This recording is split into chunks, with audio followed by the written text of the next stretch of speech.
शनिदेव भारतीय पौराणिक कथाओं और ज्योतिष शास्त्र में एक अत्यंत प्रभावशाली और महत्वपूर्ण देवता माने जाते हैं।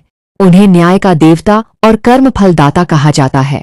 वह व्यक्ति को उसके कर्मों के अनुसार शुभ या अशुभ फल प्रदान करते हैं।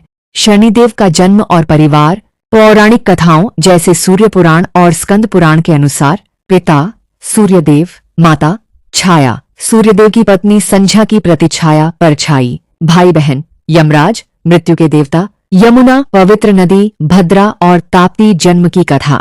सूर्यदेव का तेज और ताप इतना अधिक था कि उनकी पहली पत्नी संध्या उसे सहन नहीं कर पाती थी। तपस्या करके अपना तेज सहन करने की शक्ति पाने के लिए संध्या ने अपने तप का रूप छाया बनाया और उसे सूर्यदेव के पास छोड़कर स्वयं मायके चली गईं। सूर्यदेव को छाया के असली रूप का पता नहीं चला। जब छाया गर्भवती थी तब उन्होंने भगवान शिव की कठिन तपस्या की। कड़क धूप में बिना खाए पिए तपस्या करने के कारण उनके गर्भ में पल रहे बालक शनि का रंग काला हो गया। जब शनिदेव का जन्म हुआ तो उनका काला रंग देखकर सूर्यदेव ने छाया पर शक किया और कहा कि यह मेरा पुत्र नहीं हो सकता। अपनी माता का यह अपमान देखकर शनिदेव ने क्रुद्ध होकर अपने पिता सूर्यदेव पर दृष्टि डाली। शनिदेव की दृष्टि पड़ते ही सूर्यदेव का रंग भी काला पड़ गया और उनके घोड़ों की गति थम गई।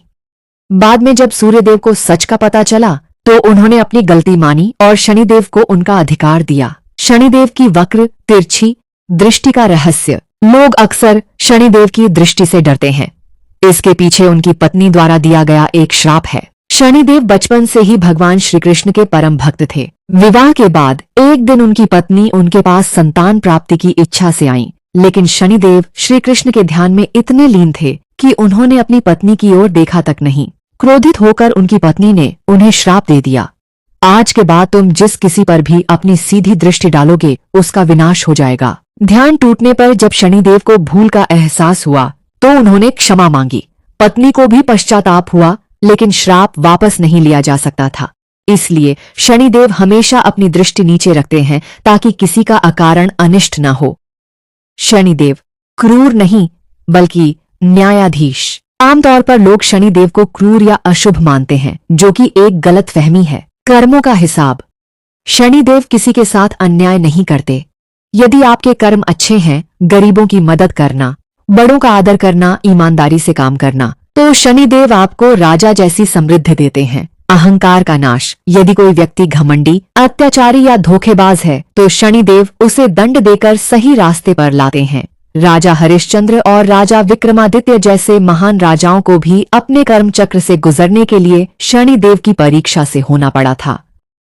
हनुमान जी द्वारा शनिदेव की मुक्ति। जब हनुमान जी सीता माता की खोज में लंका पहुंचे तो उन्होंने बंदी गृह में शनिदेव को देखा। हनुमान जी ने शनिदेव को रावण के बंधन से मुक्त कराया। जब शनिदेव ने रावण की लंका को अपनी दृष्टि से भस्म करना शुरू किया तो हनुमान जी ने उनकी सहायता की। प्रसन्न होकर शनिदेव ने हनुमान जी को वचन दिया, जो भी भक्त हनुमान जी की पूजा करेगा या उनकी शरण में आएगा उसे मेरी सारे साथी या ढैया का कष्ट नहीं भोगना पड़ेगा। शनिदेव को प्रसन्न करने के उपाय। हनुमान चालीसा का पाठ। हनुमान जी की पूजा करने से शनि दोष शांत होता है।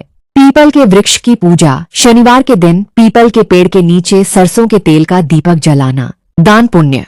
काले तिल, उड़द की दाल, लोहे की वस्तुएं और काले कपड़े किसी जरूरतमंद या गरीब को दान करना। कर्म सुधारना। कामगारों, सेवकों और असहाय लोगों का सम्मान करना और उनकी मदद करना शनिदेव को सबसे प्रिय है।